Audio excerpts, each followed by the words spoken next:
Welcome back to another lesson, a part of the course Managing Hardware in Linux File Systems. In this lesson, what we're going to do is we're going to attach a disk device.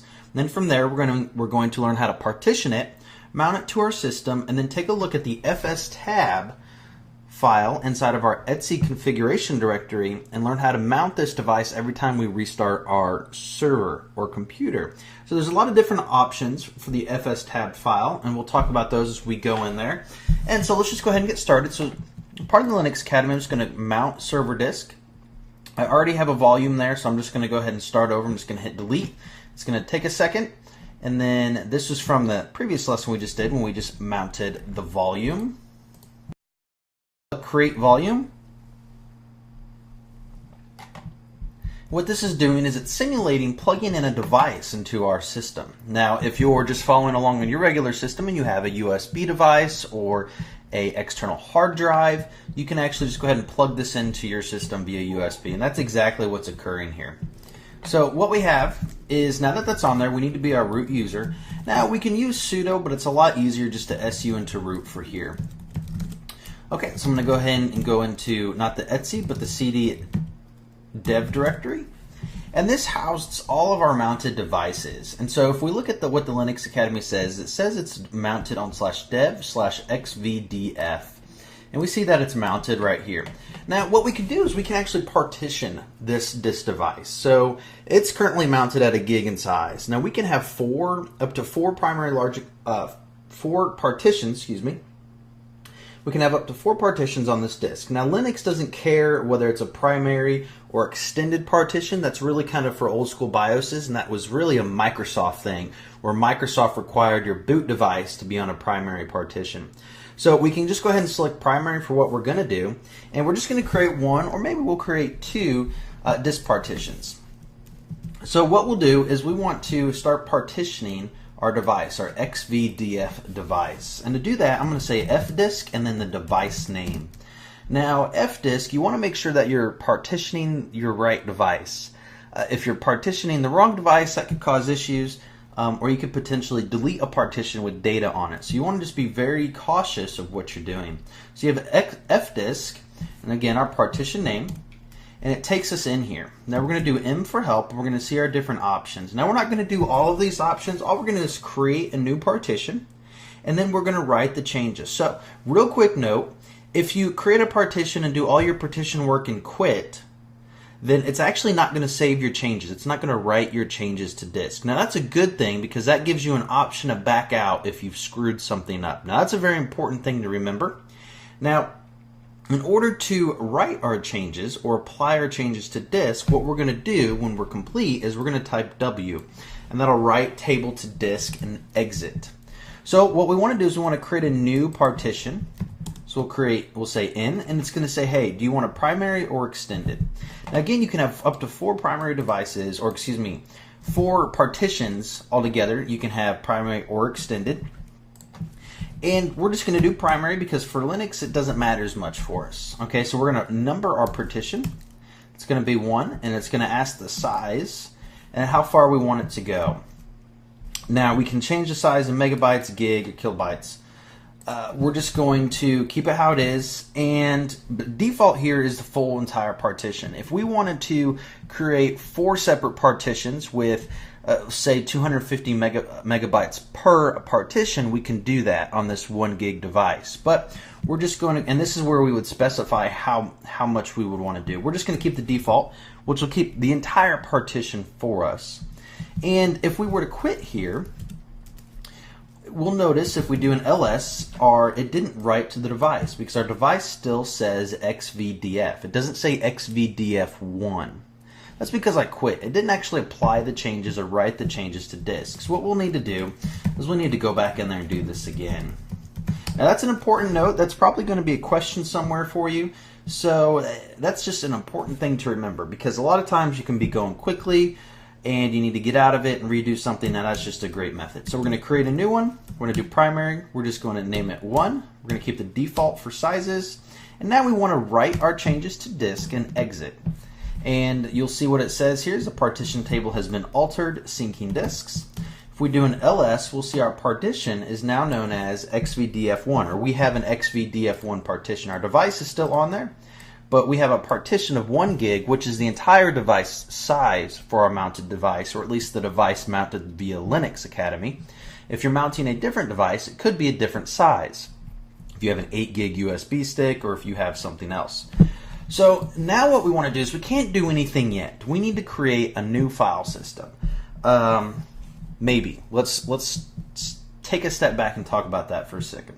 If you have a USB device, your USB device probably already has a file system on there. So you may not need to create a file system on there. So if you're just mounting a device, a USB device, you probably don't need to partition it either. So we're talking about if we have a new hard drive, a new external hard drive, something that's going to act permanently that we want to set up from scratch on our system. Now what we need to do is we need to add a file system, because the disk that we've mounted doesn't have a file system on there. So we need to mount that. And there's different types of file systems that we talked about in the previous lesson. Probably the most common is going to be ext3 and ext4. There's ext2. The difference between those is logging and a few other things, but we'll just stick with ext probably 4 or 3 here in this one. And I believe we talked about the different types of file systems in the previous lesson, and I do know inside of our study reference sheets the detailed differences are inside of there. So that's worth opening up and checking out. So we're just talking about the process in fdisk in this lesson. So now that we have that, we need to create a file system. So I'm going to say mkfs for create file system. I'm going to pass it the -t parameter for type. I'm going to say ext3 or ext4. And then I'm going to reference the device name, which is xvdf1. And it's going to write all of our information, and it's effectively created a new file system. So our file system is ripe for using. We can start storing data on there. So what we can do is we can mount a device. And I'm going to make this easy. We're going to go into our home directory. We're going to create a new user, and we're going to call it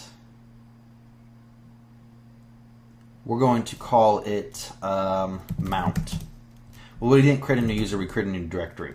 And we're going to mount our device to our mount directory. So we're going to say mount-dev-xvdf1, because that's the partition we just created. And we're going to mount it to mount. So what I can do now is I can say df-m, and it will say that our xvdf1 partition is a gig in size, and it is now mounted or available on the home/mount directory. So if I go to home mount, I can start creating files, or we can say touch file 1, and now we have files inside of our system. If I were to say umount, we'll say umount/home/mount. We can't do it because we're actually inside of the mount, so it's going to get kind of grumpy at us. So if we unmount it, we'll say df-m, we show it's not mounted anymore, and we'll go inside of our mount directory, and we won't see any files because, well, our files were created on the disk device. So we'll just come back and we'll mount it again. We'll say mount/dev-xvdf1. We're going to mount the partition. We're mounting the individual partition, which in this case just happens to be the whole disk device. Okay, and we'll say /home/mount. And we need to make sure we put in the right spice name, xvdf1. And then we'll go inside of our mount directory, and we'll see that our files now exist. So we have effectively created files on a different partition that we've mounted to our system. Now what happens though when we reboot our machine, it's not going to be mounted because our commands were actually ran manually. So we need to use a file that allows us to manage all of the devices mounted to our system, and that's in our etc directory. And so we'll just come in here, we'll vi fstab. And so the fstab allows us to create all of the mounts on our system. Now, if you haven't already, go ahead and download the notes to this for this specific course, and we'll know that there's a few things available to us, or the format here. We have our device, our mount point, our file system, the options we pass it, and if it's going to be a dump for backups, or if the dump utility should backup partition, and the FS or check disk, FSDCK, check for the partition. So let's go ahead and automatically mount our device. Now, there's a few things that we should note here, and we'll talk about some of the different options that are available with fstab when we mount our device. The other thing is, though, is once we put our device inside of our fstab, it gives us a few other commands, and those commands will be mount-a and umount-a. And what that does is mount-a says mount all of the mounts located inside of our fstab. Now, umount-a does the exact opposite. It says unmount all of our disk devices located inside of our fstab. And so that gives us another command line option to quickly mount and unmount devices for changes or troubleshooting. So let's go ahead and add our device in here. What we know is our device is /dev/xvdf1. That's the partition that we've added into it. Now, where do we want that mounted? We want it to mount to /home/mount. That's the option we gave it. Now, the file system that we gave it was an ext4, if you recall when we created our file system. But what we can do is, let's say we have a USB device that we plug in there that already has a file system, but we don't know what that file system is. Well, this is an important note, because what you can do is you can actually type auto. And what that does, that tells the kernel to attempt to detect what file system is used for that device. Because chances are that device already has a file system, and if we tell it, if we didn't create the file system, we're specifically referring to, for example, a thumb drive. And that thumb drive probably already has a file system unless you reformatted it and recreated a file system on there. So we can use the auto tag here instead of ext4 in order to auto attempt to get the file system for the device. And the kernel, this tells the kernel to go ahead and do that. Okay, and then we have options. Now, options are very flexible here. We'll just go down kind of the list inside of our notes and talk about each individual option. What that does is that kind of tells the kernel how to treat our mounted file system. And you can have multiple options, but each option is separated by a comma. So what you can do is you can have UID option, and the UID just says what owner is the owner of all files mounted. So when you mount this device, you're given a default owner to every file on your system. So if you want root to own every file on that mounted device, you would set the UID, which is the user ID, to the root user ID. The umask allows us to set the default permissions. If we recall going back to managing files in Linux course, we know that the umask sets the default permissions on newly created files and folders. And so we can set that on the mount device as well. There's the no auto option, and what that does, that says do not automatically mount the device at boot up. What we're doing here is we're attempting to be able to, when we restart our computer or our server, we want our devices to be auto mounted. But in this case, if we set no auto, it won't be auto mounted. But what this does, it allows us to use our umount and mount commands to say mount-a or umount-a, and it'll just identify we have a mounted device inside of our fstab. The exec, EXEC, lets you execute binaries on the file partition.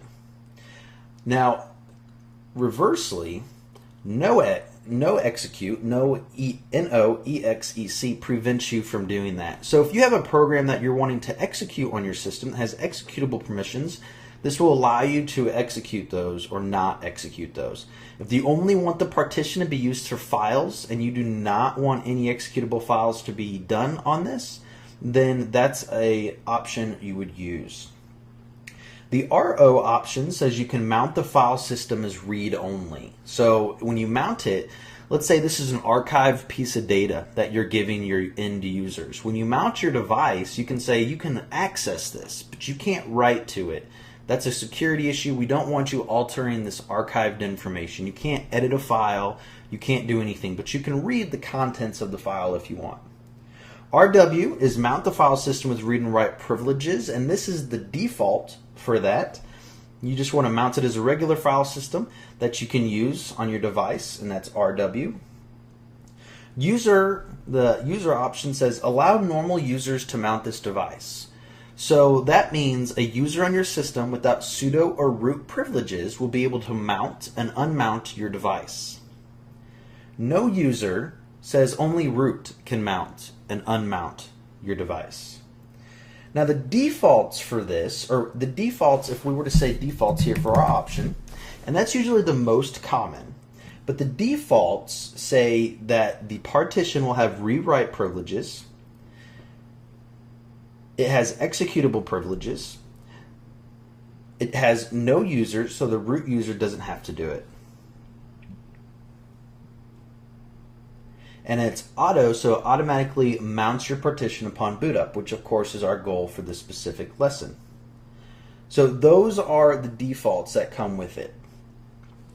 Now, the other two options here, where we have 0, 0, represent two things: dump and file system check.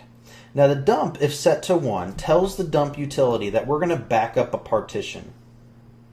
0 says don't back up a partition. Now, we don't have a backup utility for this. We don't have it configured to work for that. So we're going to set 0. We don't want it to do anything with the partition. We just want it to ignore this option. Now, the next option is of our check disk, FSCK, our check disk option. Now, what this means is if your computer is forced to restart, if something happens, when it turns back on, do you want it to check your file system? You want to check the integrity or check for errors on your file system. Now, if we set this to 0, the answer is no. If we set it to 1, what that means is that it's going to be the first device checked in your file system. If it's set to 2, it'll be set to 2. It'll be a second device checked. Now, this happens when your computer restarts. So if this is the third, if this is set to 3, it'll check 2 file systems before it checks this one. This will be the third. Generally, you want to set the root device to 1 because that's your most important device and you can boot up without the other ones being checked.